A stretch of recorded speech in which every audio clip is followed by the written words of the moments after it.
Okie dokie. Let's get this fired up. Do have about 4 minutes left until the actual stream should be starting. But as I've mentioned on previous occasions, okie dokie. Yeah. As I've mentioned on previous occasions, we do start these just a couple minutes before actually hitting the first replay because it's a short stream, and sometimes people don't get YouTube notifications until I actually go live, even if I schedule it ahead of time. So I pinged the Discord trying to get people in here so that we don't have people showing up, 10 minutes late, which is already maybe a replay and a half into the wind. Let's get our intro going. Feels safe enough to do that. So, we have been running a Nations event for about the past month, and we are just about done. You can see the matchup for today on your screen, but I'll take you over to the overall bracket. We invited 8 teams: West NA, South America, East NA, the United Kingdom, Spain, France, Italy, and the EU Mercenaries. East NA has already made their way to the finals, and they are currently in real time fighting against whoever wins from today's matchup. But let's find out how that team got there. Does Spain or Italy advance to the finals? And it is kind of funny. The bracket was definitely set up in this way, but if the UK had advanced through, it would be an EU versus EU finals. But we do have EU versus NA. So the east coast of the United States and Canada turned out to be our representative across the Atlantic. But who from the old world will fight us? Should be good. I know the result because I do know who is fighting East NA right now. That stream should be Monday if current schedule goes to chop. But I have not seen any of the games. And I think someone told me the score, but I'm not sure if that was that or a different series I was thinking of. So, yeah. I know who wins overall. I haven't seen any of these games. None of them. None of them. So on the Photoshop, you can see the semifinal matchup for today. Tudela versus Ronin. The green one versus Guillaume. JMG versus Twilight Harbinger. Azrael versus Maydave. And Urian? I'm going to go with Orion because it sounds cooler to me. But versus Leopard. Now, if you haven't been paying attention, all 5 games will be played for various reasons, but we do have all 5 no matter what. So even if it's a 5-0, we will cast all the games so that everybody gets their chance to represent their nation. Also, pick and bans are shown on this thing, but the main thing you need to take away is each team is treated as one player. So if Tudela plays Beastmen, green one can't play Beastmen, JMG can't, Azrael can't, so each team has to play 5 different factions. Sound good? We are 1 minute till the actual official start time. And I will get our first game ready. Tudela versus Ronin. These were played on patch 4.1.2, and that shouldn't matter, but I did roll back to that patch. So if we see some wonkiness, maybe I need to roll forward to the live patch, but just keeping you all informed. Let's go.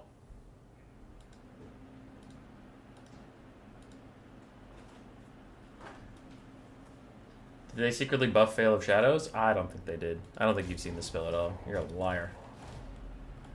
Alright, Ronin versus Tudela. First game here for Spain versus Italy. On the side of Spain, we do have 2 Minotaurs with great weapons, 2 Centaurs, regular 2 Centaurs with throwing axes, one of which is the Grog Hooves of Wolf's Run. We have some Doggos of Poison. One's poison, one's not. A single Harpy on one flank, 4 Ungor Raiders, and 4 Ungor Spearmen. Herds. Counterpick means after your opponent picks, you pick, so you know what they already had. On the side of the Wood Elves, we have triple Deepwood Scout with Swift Shards, a Sister of the Thorn, some War Dancers mixed in with Dryads, a second Sister of the Thorn, 2 Wild Riders, one of which is the Wild Hunters of Kurnos, and then 3 Eternal Guard, and a Mage of Life with Regrowth and Earthblood. Those Deepwood Scouts are messing up that unshielded 15 armor Spearman herd, also doing pretty good damage onto the Ungor Raiders. Taking a little bit back in response, but their spread out stance will usually keep them pretty safe against arrows. You can see the arrows hitting these Deepwood Scouts isn't really doing that much damage.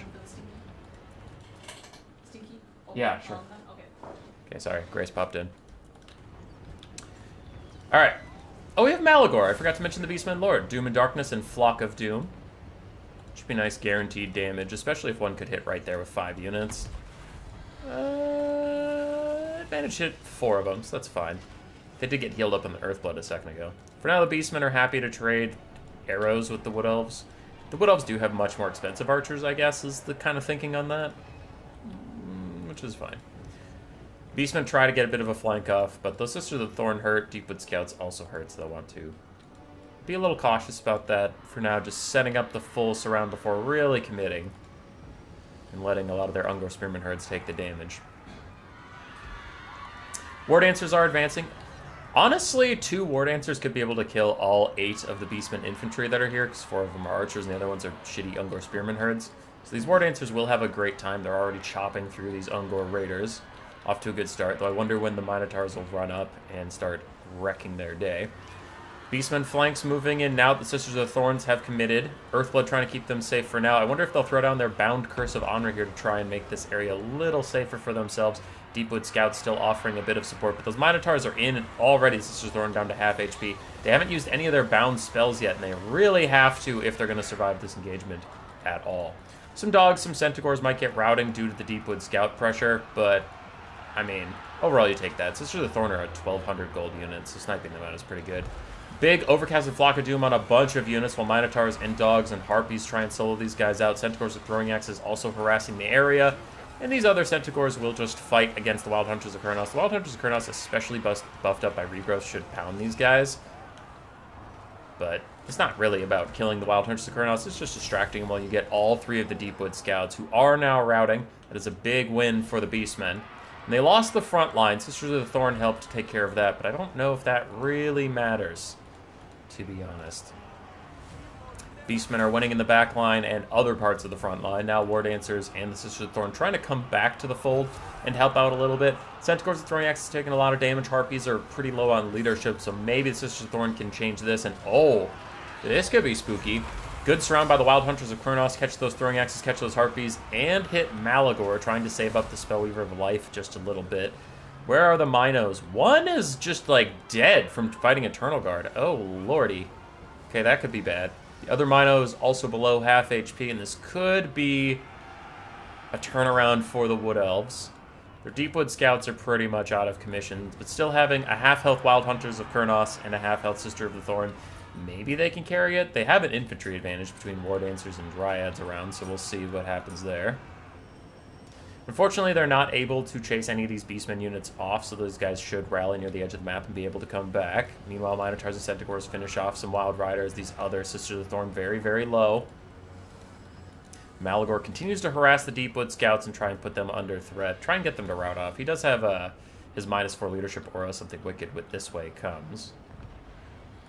More Flocks of Doom from Malagor.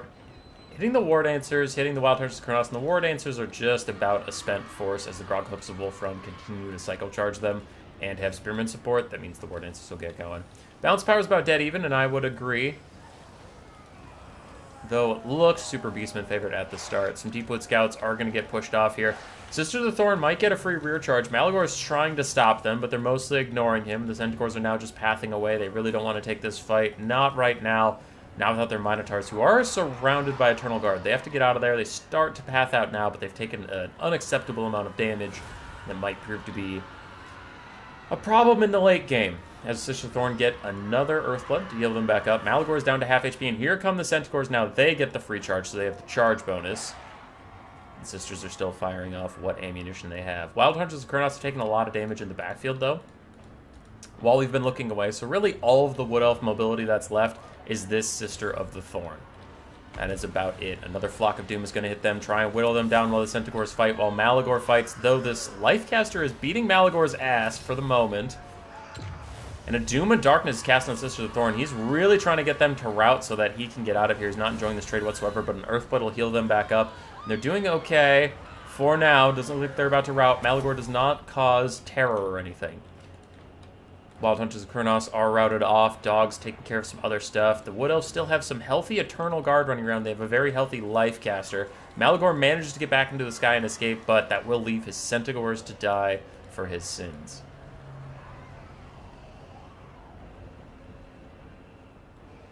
You've seen this battle, interestingly enough? How? What? What? Anyway, Malagor got off another Flock of Doom onto these units, did a little bit of damage. I don't like him sitting directly above these guys. It feels like he's just asking to take free poke. Meanwhile, the Beastmen are gathering up their resources. Groghooves are regenerating slowly as the game continues on. Ungor Raiders trying to be rallied. We have one routing over here that could maybe be saved. This one is back. And the Minos Dogs trying to get these little Dryads and Eternal Guard to rout. 36 leadership still for the Eternal Guard is going to be brutal. Those spears, as we saw earlier, do very good work against our Minotaur friends. More Earthbloods trying to heal up the Sisters of the Thorn as they are charging straight into the archers. And they'll shatter those guys on impact. And I think the Wood Elves are ahead of the bounce power, and I definitely agree. They have a ton of infantry left. And their Sisters of the Thorn are still healthy enough to get things done with their elite stats. 35, 34, I guess, isn't that crazy, but they do have 40% physical resistance, which is brutal. Groghooves get us around on the Life Mage, but then they start to run away as the Wild Hunters of Kurnos dive back in. This could be a good Flock of Doom target if Malagor still has Winds of Magic, of course. He has been spamming Flock of Doom this whole time. Wild Hunters of Kurnos are routed off for good. Centaurs with their throwing axes, they decide to take the fight with the Sisters of the Thorn. Another heal is helping, and Shield of Thorns is helping the Sister of the Thorns. The heal is gone now. They're still taking a bit of damage from these Groghooves, and Malagor is getting decent damage out. He has no Flock of Dooms to support this fight, but it doesn't seem like it's going to matter. The Sisters of the Thorn are routed, and Groghooves can chase them off. And that's pretty big to get that last mobility off the field, so that if Malagor escapes this fight, then you just have 3 infantry units to deal with. You do have some archers, so you can get some decent kite. You have a regenerating skirmish cav that can do some kite, but Malagor is having real trouble getting out of here. And if he dies, then it is all over for the Beastman. He does have to find a way back into the sky. He's really working on it. He's really trying to path out. It looks like he will start to get up now. As an Earthblood hits all these infantry units, and the Sisters of the Thorn still getting chased off by the Groghooves, though the Groghooves give up the chase. That might allow the Sisters to come back. Okay, they're back on it. 0 leadership for those Sisters of the Thorn. If they rally at that low of leadership, the rear charge from the Groghooves should take them out pretty easily.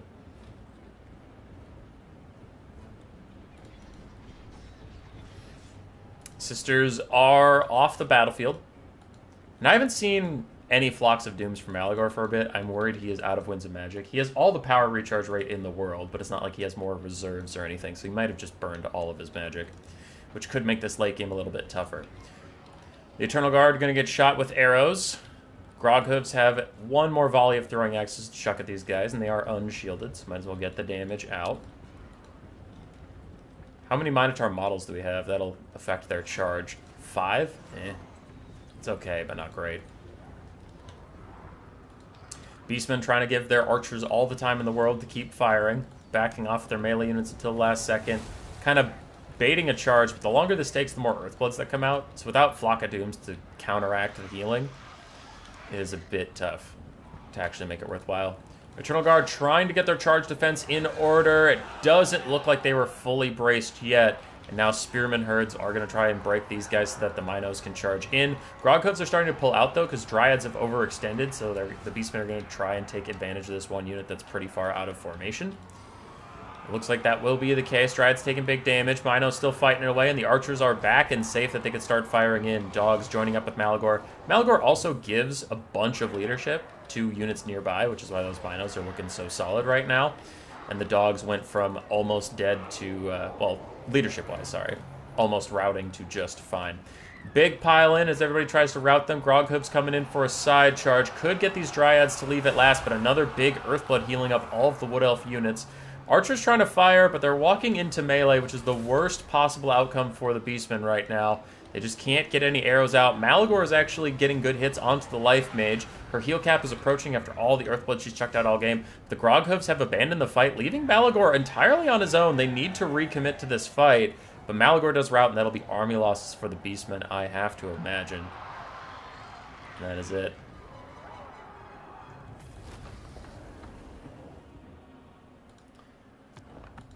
Good fight from Tudela, but Ronan takes it in the end, getting on the board for Italy to start off. Sister of the Thorn did okay. Wild Riders did okay. Deepwood Scouts actually did pretty well for the first time in a long time. Then Eternal Guard, mixed value. Same with the Dryads. Overall fine. For Tudela, 3,500 on Malagor from spamming out those Flocks of Doom. His Minotaurs did okay. Centaur's throwing axes mixed. Like, the Groghooves did great, but the other one did poorly, so mixed. Centaurs did fine. Archers did fine. Dogs struggled a bit. Chaff infantry did fine. GG. Take you over here.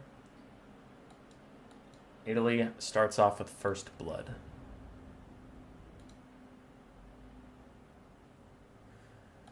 What am I looking for next? The green one and Guillaume. There you are. Ogre Kingdoms versus Bretonnia.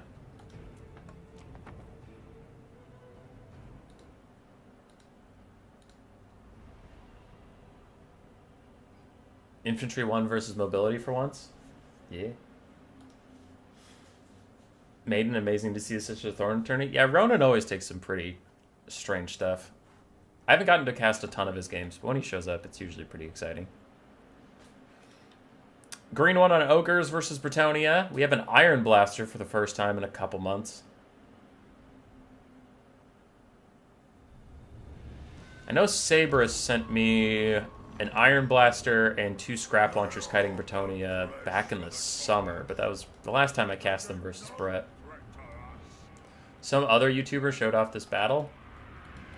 I know there was a Spanish streamer who streamed it live.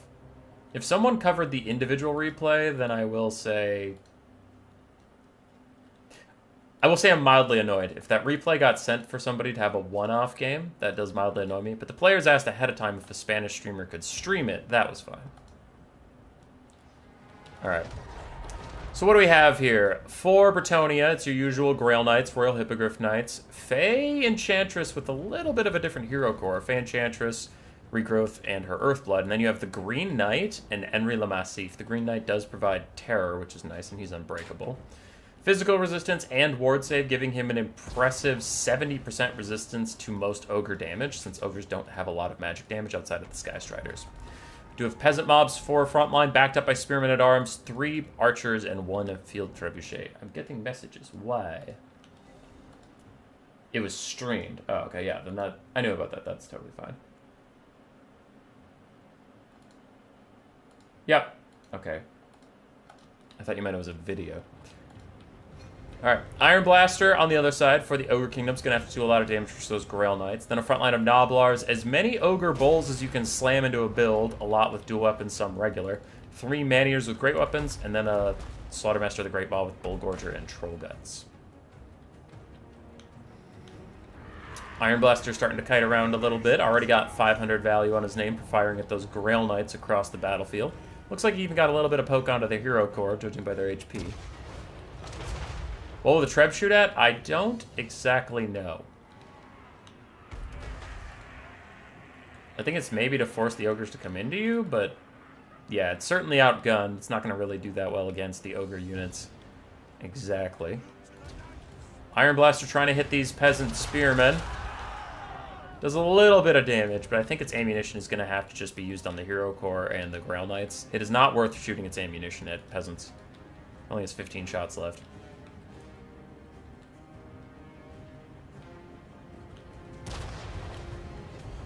Misses the hero core yet again. And Treb's flying at the Man-Eaters. But it has not managed to hit them yet.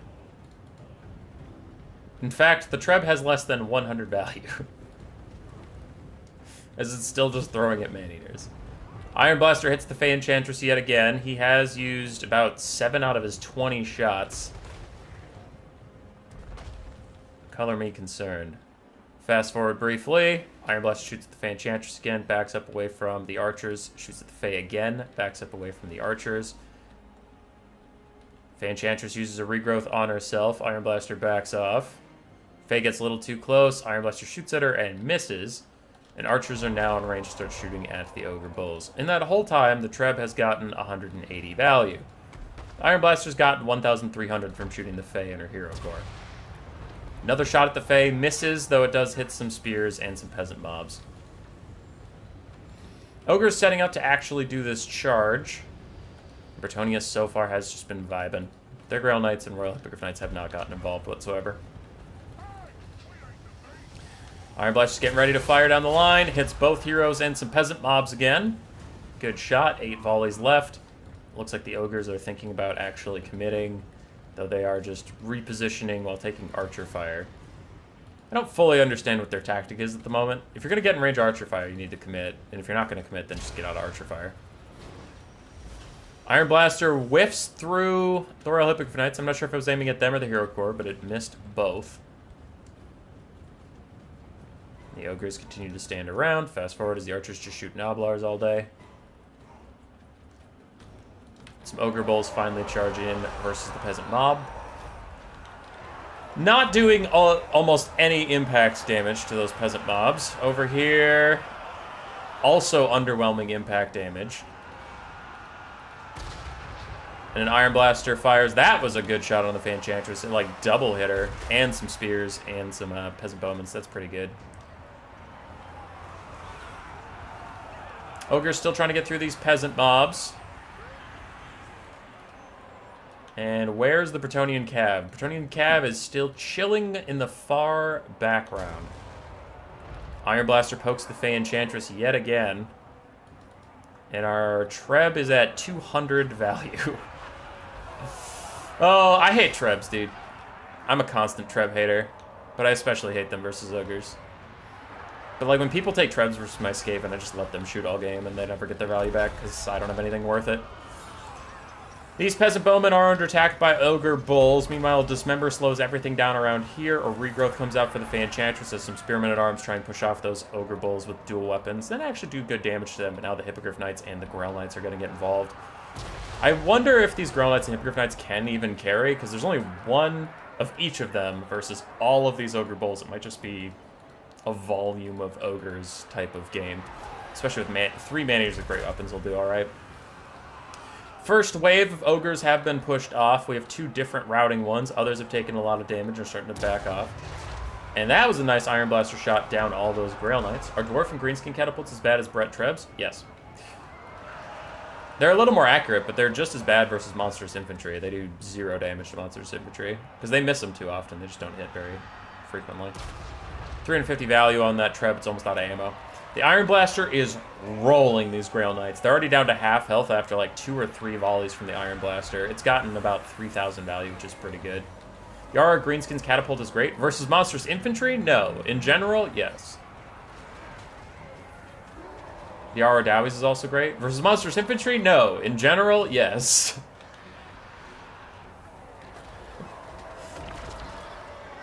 Alright, Iron Blaster is now just being used as a melee chariot, rolling through some peasant bowmen with Pox arrows stopping them from doing anything.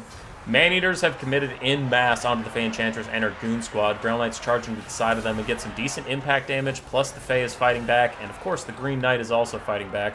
And I saw healing coming in for something. It's actually a Troll Guts. It's for the Man-Eaters. It's not even healing for Bretonnia, which makes the situation even worse for them. Oof. Ogre Bulls routing off all those peasants. They'll get a lot of that Ogre Kingdom's passive charged up while chasing them, and also just, you know, getting them to not shoot at you is pretty great.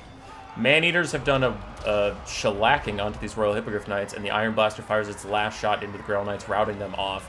Without the Grail Knights, with the Hippogriff so low and not a regrowth available to get them back up to full HP or anything like that, I do think this might be the death bells of Bretonnia sounding, as all of Bretonnia's infantry are routing, their Grail Knights are routing, and Henry Le Massif had to even back off the fight because he was taking too much damage.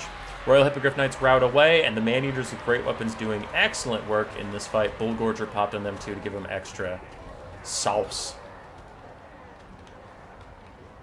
Of course, that's why you have cannons. Yeah, green one. Earlier in the discussion, Edwin was saying artillery generally good versus monstrous infantry, and I was disagreeing.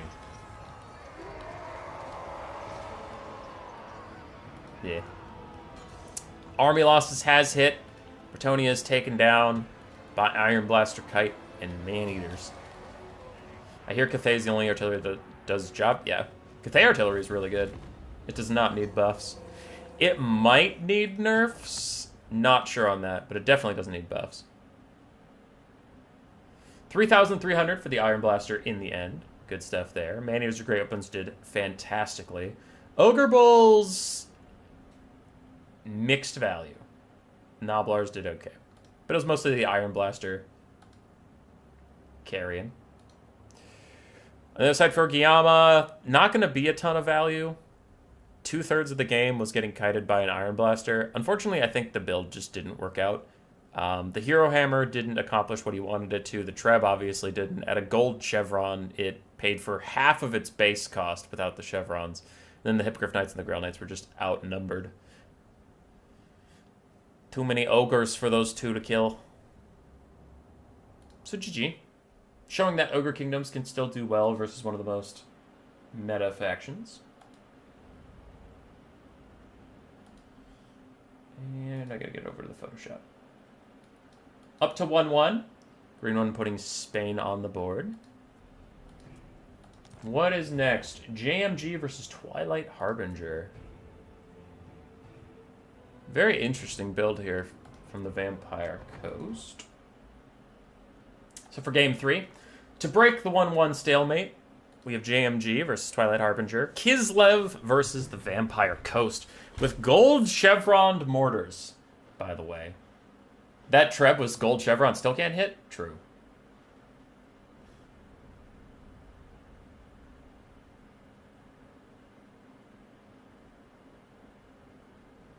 Yeah.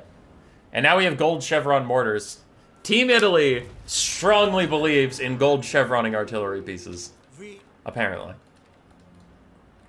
Alright, what do we got? What do we got? What do we got? So, for Spain, we have an Incarnate Elemental Beast, a Patriarch to heal it up, and then Mother Ostankia for some missile resistance and Flock of Doom spam, plus just being a decent Chariot Combat Lord. We have some things in the woods, including the Mordheim Bale Wolves. We have 3 archers, Kossars with spears, and then we have 5 armored Kossars in the front line, 2 horse archers, and that is it. On the other side, for the Vampire Coast, we have a circle-type box formation with 3 gold chevroned mortars, a single cannon, and then some animated hulks, 2 regular rotting Prometheans, not the gunnery version or the ROR, 1 depth guard with polearms, some dogs, a bunch of chaff, and a Vampire Fleet Admiral of polearms with the summon and invocation in the heck. We warned you, their daughters and I. We told you what was coming. I wonder if the gold chevron... Shut up, Mama O! Every fucking replay, you gotta have a speech. Shut up! Shut up! Alright. Mortar's gonna try and deal with the infantry, and off to a good start. Ow. That's a lot of damage, considering these are, you know, armored Kossars. Damn. Go Mortars, go. Trying to fire in. Damn! Go Mortars, go! They're doing great. Those chats saying ballsy incarnate pick. I think normally, but actually if we look at this build, there's very few handgunners, very few pistol mobs, and no hand cannons. So actually there's not a lot of DPS for this incarnate, if he doesn't just walk into polearms and dies. But if he stays near the Patriarch, gets healing, and walks away whenever the depth guard of polearms come near him, this actually could be really bad for the Vampire Coast.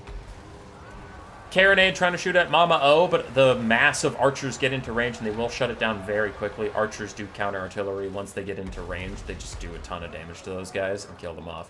But the mortars are doing great work. They've already taken 1 armored Kossar below 1/5 HP. 2 others are kind of teetering around the halfway mark, so I'm liking the gold chevron mortars. Those were cool. Rotting Prometheans out and about, trying to stop the Incarnate Elemental Beast and the Patriarch. They've already taken about 1/3 of their HP in the effort, and a pistol summon is out. It can shoot at the Incarnate, it can shoot at the Skirmish Cab, not sure which it will prioritize, as the mortars continue to pound in on Kislev. Carronade is gone, but elsewhere the coast is doing much better. Their undead front line is holding well, despite the sheer number of troops pushing in on them. And they are keeping the mortars safe, because all the archers are too far away. We do have some clumping up from Kislev, which is a problem. Their archers aren't able to shoot, and the mortars are able to double or even triple dip on damage. As Mama O dives in onto Depth Guard and the Halberd Caster, try and shut down a mortar. This could be a step too far for her. She is very tanky. She's hard to get rid of, but, I mean, you can definitely overextend, and she's starting to feel it now. She's taken 1/4 of her HP in this one engagement. Some Horse Archers also committed to the fight. Their Buyer Blood passive already popped to keep them in it. As Mama O continues to try and path out of here, she's lost 1/3 of her HP, but will finally break free and get out of there. 2 mortars are still firing away, and Kislev's front line is taking a pounding. Vampire Coast is up on the balance of power, but that is about to change. The things in the woods have gotten through it all. Animated Hulk's trying to intercept them, but it's not going to be enough, as these guys will get back to the mortars and shut those teams down, giving a bit of life back to Kislev. Mother of Stanky gets back in time for a Solic's Lullaby to get some healing.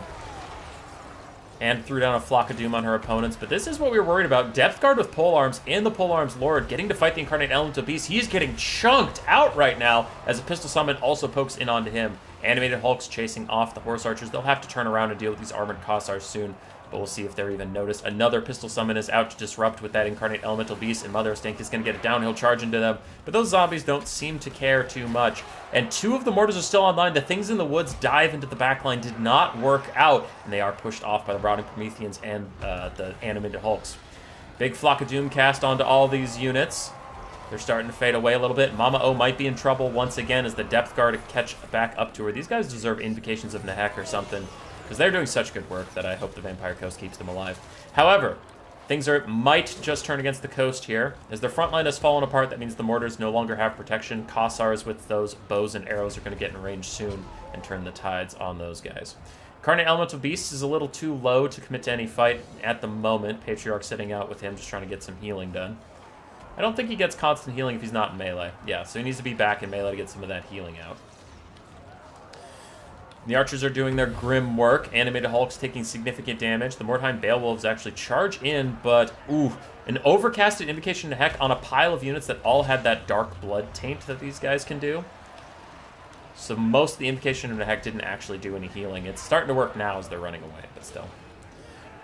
Mortar slowly getting shut down. The Vampire Fleet Admiral of Vampires is down to about a third HP. He will have to heal himself up a little bit. Animated Hulk's taking a lot of damage, and Kislev is starting to slow this game down. They're starting to try and kite away a little bit and wait out some of these summons, maybe let Crumbling take hold on some of these pole arms, things like that.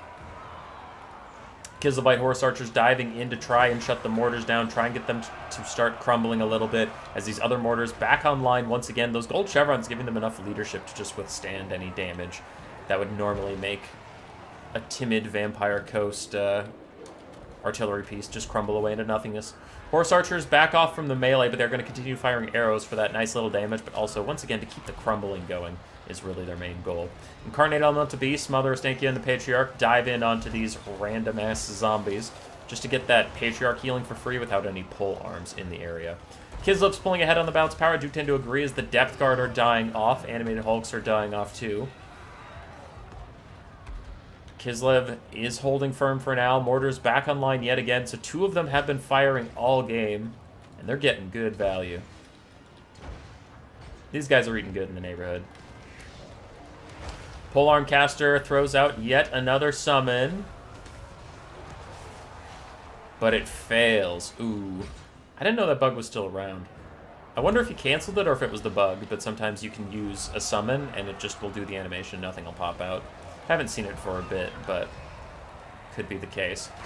Regardless, Rotting Prometheans are the last mass that the Coast have, and they're currently getting shut down. Horse Archers will take out the final mortar, and that leaves us with just 2 polearms, Chaff, and the Lord. I think even if that summon had gone off, it wasn't going to fundamentally change this game. Not like one pistol summon could kill a Patriarch, the Incarnate, Mother of Stankia, all these infantry, as army losses hits. And a very cool build from the Vampire Coast, but just came up a bit short.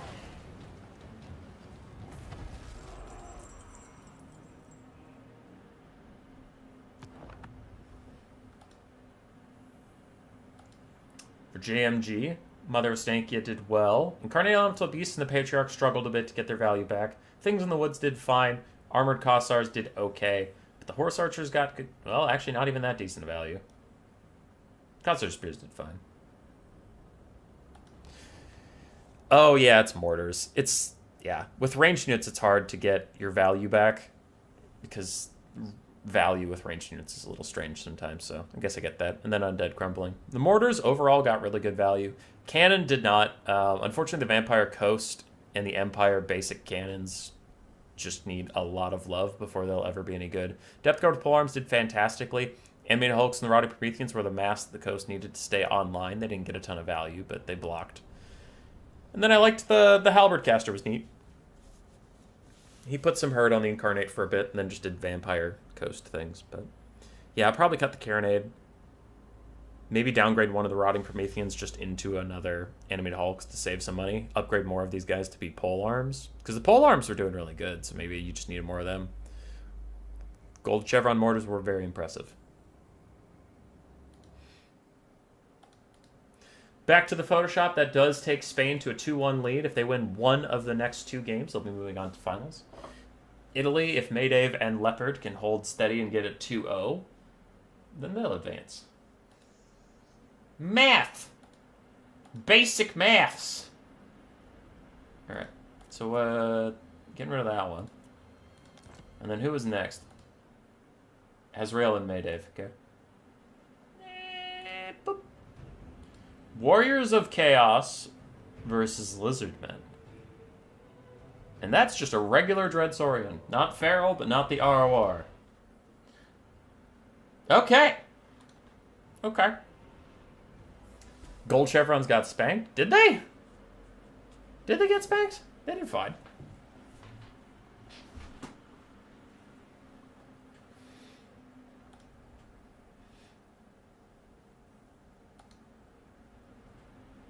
Four Skirmish Cav, Mutal Vortex Beast, looks like double Exalted Hero of Nurgle, and then a Nurgle Caster. I haven't seen the Mutalith in a while either. I know he's still strong, but I just haven't seen a ton of him. Alright, yeah. We have rented, Fleshy Abundance and Stream of Corruption to try and give some healing to that Mutal Vortex Beast. 4 Marauders of the front line, 2 Armored Chaos Trolls, 4 Marauder Horse Masters, double Exalted Hero of Nurgle, and the Mutalith Vortex Beast. On the side of Italy and the Lizardmen, we have a Salamander Hunting Pack, 2 Chameleon Skinks, a front line of Saurus Warriors and Skink Cohorts. 2 Skink Cohorts with the Javelins in the back, the cohort of Sotek Red-Crested Skinks, 2 Feral Cold Ones, a regular Dreadsaurian, and a Salon Mage Priest of Life with Regrowth and Earthblood. Chameleon Skinks kiting around with the Exalted Heroes of Nurgle. And while I usually poo-poo the Salamander Hunting Packs, if you can keep them safe from the 4 Skirmish Cabs, they will do a lot of damage to the Mutal Vortex Beast. They don't have armor piercing, and they do have anti-large, which he is medium armor and large, but they also have a big model that's pretty easy to hit, so a lot of their shots won't go awry.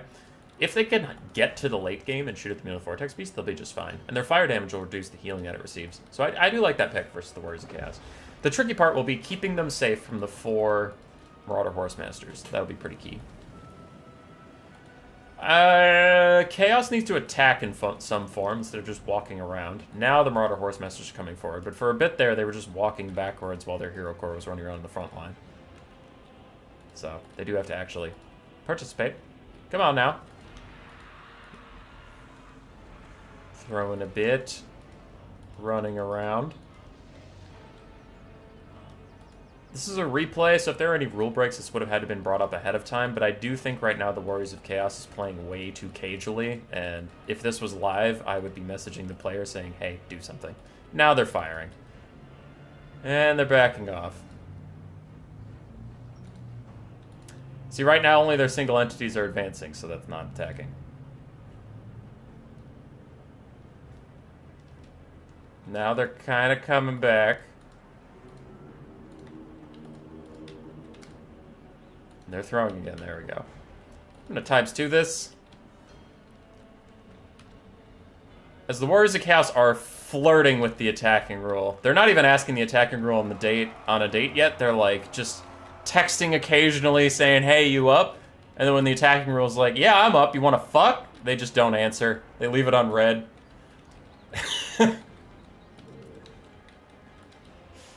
Alright. Skirmish Cav moving back forward to shoot a little bit. A lot of the Skirmish Cav is throwing at dead bodies, which is... I'm sure the Warriors of Chaos player is super excited to see that. Once again, all of Chaos pulling back except for their single entities is not... It's not kosher.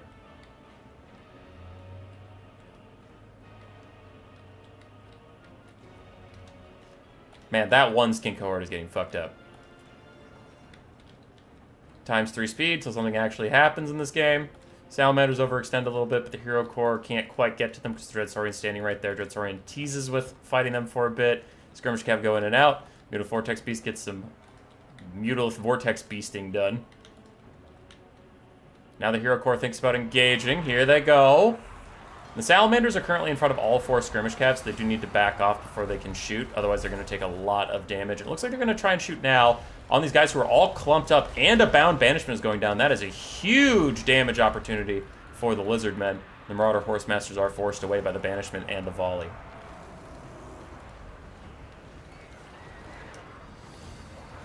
Kind of goes two ways. The Lizardmen aren't attacking either. I thought I saw Chameleon Skink shooting, but I guess the Dread Saurian's little cannons don't count as attacking, but yeah.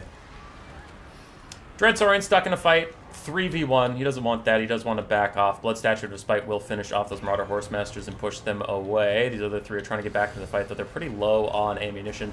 And there go the Salamander Hunting Packs into the Mutilith Vortex Beast, getting good damage as the Dread Saurian's trying to track them down as well.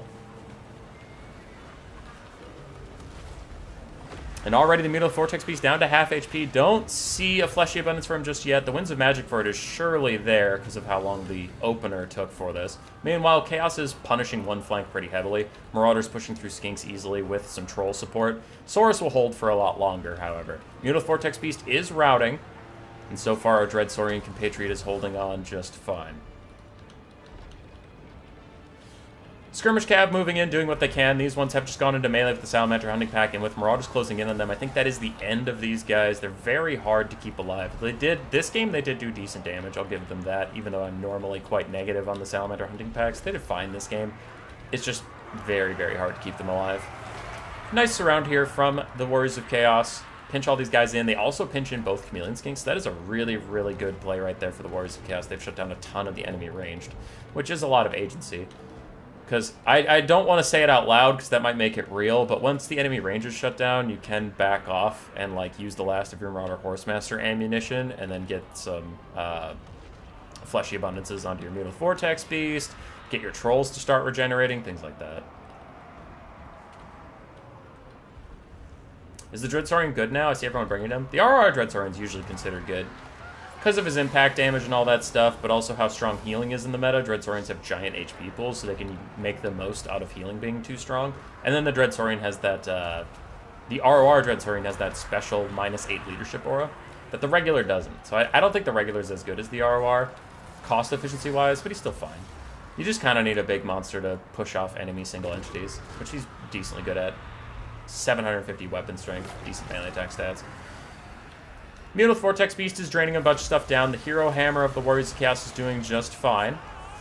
And Stream of Corruption goes straight through all of these blobbed up units. Doesn't really do that much damage, though. Marauder Horsemasters chasing off Chameleon Skinks in the distance. They're doing fine. Chaos does seem to have a good control of the mobility game. And the now heal-capped Dread Saurian is really the last DPS unit for our Lizardmen friends. They still have some Saurus who are holding, but the Saurus won't be able to kill the Mutilith or anything like that. Mutilith is also heal-capped. I have no idea how much healing the Nurgle Healing Core has received. Exalted Heroes have no passive regen or anything. The main guy does. He has his Crown of Domination. Just show me the Sorcerer Lord of Nurgle. I don't care about any other shit. Yeah, he has his Crown of Domination, so he can heal up constantly. Dread Saurian's still trying to fight back a little bit. His Chungus animation's holding him down just a smidge, as he sometimes has issues turning around. Chameleon Skinks firing in once again. Jab Skinks and Saurus wandering into the fight as well. That Mutilith Vortex Beast has to be the priority target. They got to shut him down, because the more stuff that commits to this area, the more stuff that's just going to get drained down by the Mutilith Vortex Beast until he is shut down. One Exalted Hero of Nurgle is terror-outed off. Looks like Marauder Horsemasters will also be going that way. And the Exalted... Oh, wow. The Chaos Sorcerer Lord also terror-outs while at, like, full fucking HP. That seems real. That's a real thing that happens. I don't think it'll turn to a natural route, though, so he should be okay to come back here. This other Exalted Hero also having a bad time, but the Dread Saurian going after these two is interesting. Because the Mutilith Vortex Beast is nearly heal-capped, which is why I also want it to be taken out. Because these guys, if you deal some good damage to them, but if you don't finish them off, they can just heal right back up. It won't stick. Earthblood popped from the Solid Mage Priest of Life, trying to kill off the Mutilith Vortex Beast now. I really like that target priority. Saurus still wandering around, trying to help out where they can. Red Crested Skinks and other Saurus going to rout soon. Exalted Hero of Nurgle is back. His healing cap's within sight, but very far away, so we can get plenty of healing back. And still, Warriors of Chaos own the mobile game, so anything that doesn't die will be allowed to rally and come back for those Warriors of Chaos. Lizardmen, if anything, routes, I imagine it'll just be chased off by all these Marauder Horsemasters lurking about. Little Blood Statue to Spite onto them. Good target. Good target. I like that a lot more than... Sometimes people single target the Blood Statue to Spite onto like one of the characters and it just isn't doing damage. So, taking out the enemy mobility, I like it. Dread Saurian's little Gatling guns will finish that guy off. And the Mutalith is fighting Saurus. Earthblood trying to keep them all nice and alive. I wouldn't hate a regrowth onto these Saurus, honestly. As it's your last real unit left. These Red Crit sneaks down to 22 models. Even if you heal them, they won't get that much out of it. So we'll see. Mutalith still fighting away. Saurus probably about to tear her out here as the men recommit to this fight, but they're all just getting drained down by this Mutalith Vortex Beast, man. 2,500 value. Kind of expected more out of it, so pleasantly surprised on that front. Dreadsaurian still kicking ass. 7,000 HP left for that big boy, so despite his low HP bar, that's why you're seeing so many of them, is like heals on him give him so much. So much health. Mutalith Vortex Beast taking damage. It routes for the second time. If it routes a third time, it will just shatter, healing or no. Another Earthblood is out from the Salon, trying to keep these Saurus involved. Alive in the fight. And they want the Mutalith to get the fuck out of here, because it's still draining everything down while it's running away. Dreadsaurian gets rid of the Trolls. Can the triple team of the Nurgle Hero Corps carry? It looks like they probably can. The Dreadsaurian falling below 3,000 HP. Yeah. They can probably kill the Dreadsaurian, and then the Salon is a non-factor. His full HP bar is keeping a lot of that balance of power intact, but he's not a real combatant at this point. He's just a little spellcaster. Mutalith Vortex Beast will rally in just a second. Another Stream of Corruption goes through, but the Dreadsaurian's taking way too much damage. He's currently getting a cold-blooded that's keeping him in this fight, but once it wears off, I imagine his leadership will dip to the point where he'll probably rout any second now. He's trying to fight his way through all these Exalted Heroes of Nurgle, but he's missing a couple attacks. Trolls are shattering away, so are Marauder Horsemen. Dreadsaurian just missed too many attacks in a row, though, and there's too many heroes around. He is going to rout now. Without him, that'll be GG. With the side of Warriors of Chaos. Goodbye, Saurian. You tried. You tried. There he goes. Mutalith is back, fighting the Salon. The Hero Corps all turned onto the Salon, and the Salon is the entire balance of power. There's nothing left here for Lizardman at all. So a couple more hits on him will be army losses. While the game thinks that a Salon can melee kill some Exalted Heroes of Nurgle, I do not believe such things. And that is GG. Nurgle Heroes OP. Fair enough. 3,200 on the Mutalith Vortex piece. Nurgle Heroes, 1,900 and 1,600. 1,500 for the Chaos Sorcerer Lord of Nurgle. Marauder Horse Masters did fine overall. Armored Chaos Trolls did okay. They didn't quite pay for themselves. Marauders did fine. For Maydave, Lifesalon did well. Regular Dreadsaurian, even though not the Shredder, did do very, very nicely. 4,500 value for him. 900 on the Salamander Hunting Packs. Saurus Warriors got decent value overall. Chameleon Skinks got mostly run down, but still managed to actually get a little bit of value back for themselves. I didn't think they would get very much at all, considering how quickly Chaos just smushed them with their Skirmish Cav. So GG. And that dove does give Spain a 3-1 lead, so they will be going on to the finals. But let's see if it was a 3-2 or 4-1 with our final game between Urian and Leopard. Alright, I appreciate Leopard's commitment. They're lions, but lions are cats. They're kind of like leopards, so Leopard taking the triple lion and then 2 lion infantry build. I like it.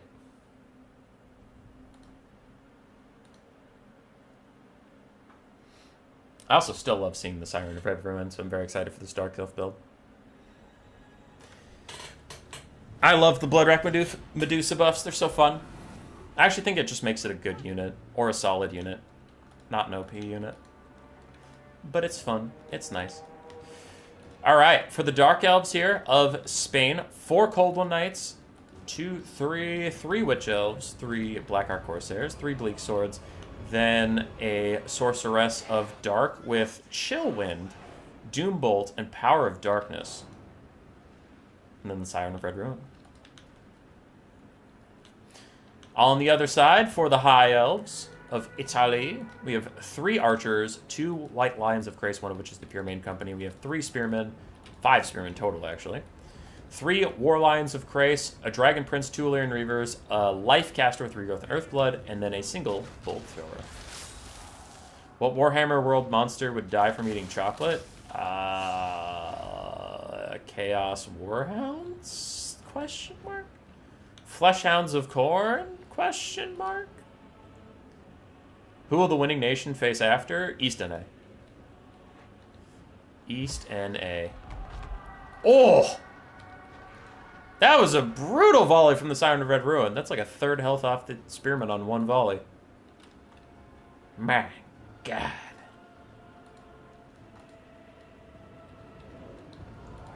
War Lions charge out while I was watching the Siren of Red Ruin do her majestic work. They got a really good charge on the Bleak Swords, and now they're starting to fall back. Archers lending a bit of support, but a chill wind still abusing this poor single Spearman.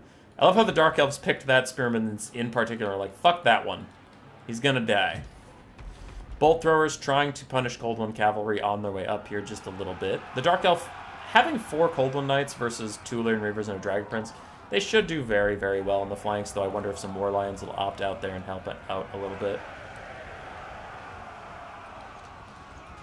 One Black Ark Corsair through cycle charging from the White Lions and Archer support has already been pushed off, but Cold One Knights run straight up and get a free charge onto the War Lions of Krace. We will need some support of some kind, otherwise these Lions are going to die. Meanwhile, Witch Elves taking damage from Archers, and Spearmen barely getting into position to stop those guys from running in here and causing some rampages. Black Ark Corsair is getting worked on by the Puremain Company right now. And an Earthblood is all that was offered to keep the War Lions in check. Dragon Prince is now charging forward, though they have to be careful. If they take too much damage, they will rampage with those Witch Elves and then get stuck on the front line. But a good initial charge. They take some good damage off the Cold One Knights and the Witch Elves. Archers get beset by those foes. And the High Elves have crushed this little flank right here. They will kill off all those guys, but will it matter? The center is slowly falling apart as Dark Elves are starting to trickle through, and the upper flank has fallen apart for the High Elves as well, as some Illyrian Reavers get killed off by the Cold One Knights, and Spearmen and War Lions of Krace can do nothing but watch in despair. Quick little Earthblood, these Cold One Knights and Witch Elves. Murderous Prowess has just popped now for the Dark Elves, giving them all a little bit more stats and leadership. If the High Elves can withstand that, maybe they can turn it around, but for now things are looking a little dire. Balance of power is in their favor. I'm just worried about all these things getting shut down, as one of our Archers is rampaging, the other one gets smoked on the charge with some Cold One Knights. So we have one Archer left up. Dragon Princes and War Lions still tearing it up, though. And now the Lifecaster gets to go fight a Dark Caster. I think the Lifecaster might win that, because of course she can heal herself if she takes damage, and she is getting some War Lion support, though I worry this is becoming too isolated as Cold One Knights are making their way out of the fight. I imagine they'll be coming down here in short order to make sure this fight goes one way, their way. Siren of Red Ruin also running up. Hard to tell if she's going into melee or not, but I would hope so with that impressive bonus versus large. And the Life Mage now starts to opt out, but I don't know if she gets that choice anymore, as Cold One Knights will intercept her, and the Siren of Red Ruin continues to charge up. Charges straight in onto those War Lions, even pops her Wail of Malice just to get rid of them extra quickly. And still, this Life Mage is trying to weave her way through these Velociraptors and get away from the Siren of Red Ruin, though it is a difficult task. Elsewhere, the Dark Elves are getting cleaned up. If this High Elf Lifecaster can get back to her front line and get into some support, High Elves could definitely win this from this point. One Cold One Knight is about dead, another Cold One Knight's about dead. That Cold One Knight's not feeling so good, and the other one I don't even see, so I'm going to just assume it's dead. So most of the Dark Elf mobility is shut down. A lot of the Dark Elf infantry is shut down. And now a full health War Lion. Oh, god damn it, you with your triple shot. That hurt so bad. Okay, a previously full health War Lion, plus the Dragon Prince is teaming up in the last Cold One Knight remaining, and the Dark Elf Sorceress that is entombed within there. For the High Elves, we have a bunch of Spearmen. Puremain Company and other White Lions also doing well. Still one Archer up and healthy. That's about it. Dark Elves coming back a little bit on the balance of powers. These Dragon Princes are taking a real shellacking in this fight between Black Ark Corsairs and Cold One Knights, but it looks like they will be able to finish off the Cold One Knights at last. But they're getting shredded by this Siren of Red Ruin. She's just been firing away with her triple Gatling Cannon of Doom. 1800 value for her over the course of this. And she's still full HP. I think she also still has one Wail of Malice, so she'll be just fine. Elsewhere, the Puremain Company wrapping up some things. Black Ark Corsair is going to kill off the last Archer for the High Elves, though. Witch Elves and Black Ark Corsairs finishing off more Spearmen, and some War Lions of Krace are rampaged into their clutches. Dragon Princes and Spearmen teaming up on the Siren of Red Ruin. That will be a good trade for them, but a Wail of Malice might just finish off the Dragon Princes right next to the edge of the map, which will be double... Oof. double terrible for them if they run straight off the map. A Doombolt is coming in for, I think it's the Dragon Princes. If it's the Spearmen, they're very clustered up. They're going to take a lot of damage. It was the Spearmen. They were very clustered up. They took a lot of damage. And then a Blade Wind, Chill Wind. Everything's a wind with these people. Oof. Doombolt plus a Chill Wind takes out a full Spearman unit. Pretty much dead. Balance power goes back in the Dark Elves' favor, so Malarian Reavers are going to try and sweep up Black Ark Corsairs. Pure Main Company plus War Lions trying to kill off the last of these little Dark Elf infantry pieces. The Lifecaster is falling back, but a full health Scion of Red Ruin will be quite difficult to deal with indeed. For the Darkcaster, doesn't have the most HP, could potentially get sniped out at some point. We'll have to see as War Lions charge into these 3 Coldland Knights. Bring them down to 1 model very quickly. Gonna probably kill them off. There it is. But still getting shot by that Bloodrack Medusa. 2,300 value on her. Elsewhere, Illyrian Reavers rout off the Black Ark Corsairs. White Lions are fighting valiantly against this Dark Caster, just trying to get the damage out there. And really it is coming down to the Siren of Red Ruin versus the Pure Main Company. That's what both sides really have to work with at all here. The Siren of Red Ruin is putting in her case. She's doing good. 5 ammunition left for her. No Whales of Malice, however, but this is going to be a good angle of fire if she can hit the Pure Main Company from this. Oh, she's trying to line it up. There it is. It's going to be beautiful. Ah, not as much damage as I thought. Still good damage, but not as much as I thought. Lyran Reavers try and snipe out the Dark Sorceress, but they get shot by the Medusa, and then a Doombolt is going to hit them, probably routing that unit. There it goes. And a Chill Wind gets cast onto the Pure Main Company, those poor, poor bastards. A rear charge in from some War Lions should rout off these 2 Dark Elf units, as long as the Pure Main Company doesn't rout first. If they rout first, then the Bleak Swords should withstand the charge. And that is a really big loss for the Hives. The Pure Main Company routing off is bad. Bleak Swords will also rout from the charge, so now it is just the Darkcaster and a Bloodrack Medusa with 2 shots left versus an almost dead War Lion, an almost dead Pure Main Company, and an almost dead Lifecaster. Bounce power is overly harsh to Medusa, though. She's still a very good melee combatant without any ammunition, but it kind of treats her as just a ranged unit, so when she runs out of ammo, it stops considering her being a living thing. Are you winning? Yes, Jeremy, you're always winning. War Lions might rally in a second, but they'll immediately take a rear charge from Medusa, so I don't think their leadership will hold. I think they will just get pushed right off the map. The Pure Main Company going to be escorted by the Darkcaster, and that is literally it. There's only a Lifecaster for the High Elves, and even if she heal caps herself, that Siren of Red Ruin is going to put her to shame in melee. 56-49 for melee stats, plus 30 bonus versus large, and meanwhile on the other side you have 38-40. No bonus versus large. A Doombolt is coming to seal the fate of the High Elves as it arcs its way in, does big damage to her. And that is really it. This balance of power is on the most drugs I've ever seen in my entire life, as it looks like the High Elf caster is throwing any healing she has at herself because she wants to kill off the Dark Elf Sorceress just for pride at this point.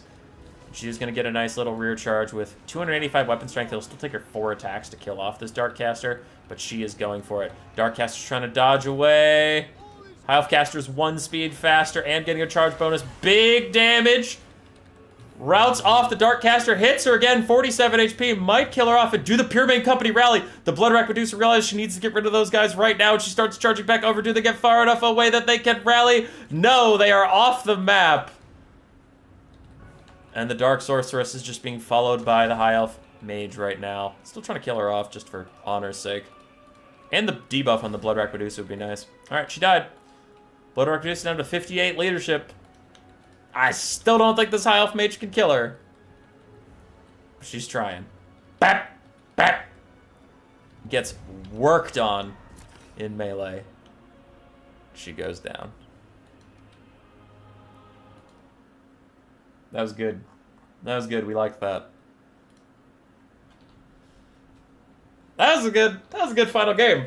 I like that. Really scrappy for both players. I thought Leopard was doomed in the mid-game, and then he really brought it back, killed off a ton of stuff. Yeah. For the Dark Elf Sorceress, 1,500 value. Siren of Red Ruin, almost 3,000. Very impressive there. Cold Knights did okay. Witch Elves did fine. And the Dark Elf Infantry overall did fine. For Leopard, his Lifecaster did a ton of supporting stuff. Dragon Princess got good value. The War Lions didn't get as much value as I thought, but they were very useful on the battlefield. They were nice at chasing things down or getting those impact damage. White Lions of Christ did fine. Spearmen held until the Age of Men ended. Archers did alright. Illyrian Reavers did fine. And the Bolt Thrower struggled a bit. G. The Medusa's badass these days. It's true, but she can still die very quickly if left alone. So I like that she's not, like, redonkulous, unbroken, and OP. Alright, let's finish this up, huh? Photoshop. Leopard, despite an honorable performance, does fall. So the end score is 4-1 to Spain. They'll be advancing to represent Europe in the finals. Finals will be cast Monday if everything goes to plan. But I will cast them whenever I get those replays. It'll be East NA versus Spain to determine which is the best nation out of these 8 that I invited. And we didn't hold qualifiers, and we didn't, like, let everyone try. And the best in the world! So we'll do that Monday.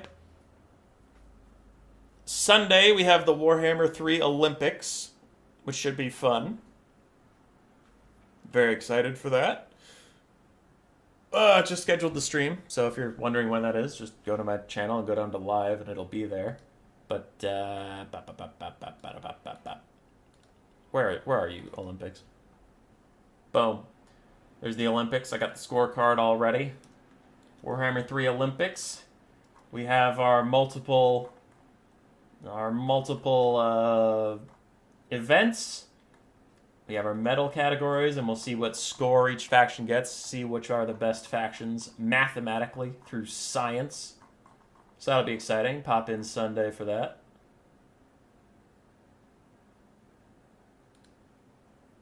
That's what I have.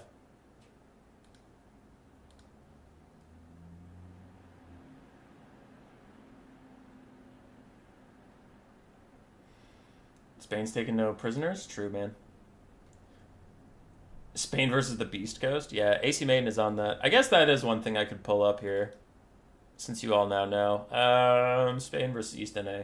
If you care, this is the finals lineup. The green one versus Blood Penguin, Tudela versus Golden Floof, Ezreal versus Rocket, JMG versus Rainy Frog, and Uren versus AC Maiden. I did put Spain in the top 3 overall at the start of the tournament. France and the EU Mercs are my other 2 that I thought would do very well, and they both got knocked out. One by Italy, one by Spain. So Spain is my last tournament predictor, still in it. But this East NA team's been looking a little spooky, so I think I'll still favor Spain going into the finals, but it's not as one-sided as I thought it would be. I'd say it's probably like 60-40 now, where I originally would have predicted this to be like 80-20. You know what I mean? So it's like, I mean, I still think Spain's going to win it, but now if East NA wins, I won't be like, gasp! How did this happen? So, yeah. Alright, that's all I have. Leave. Get out of here. Shoo. Scram.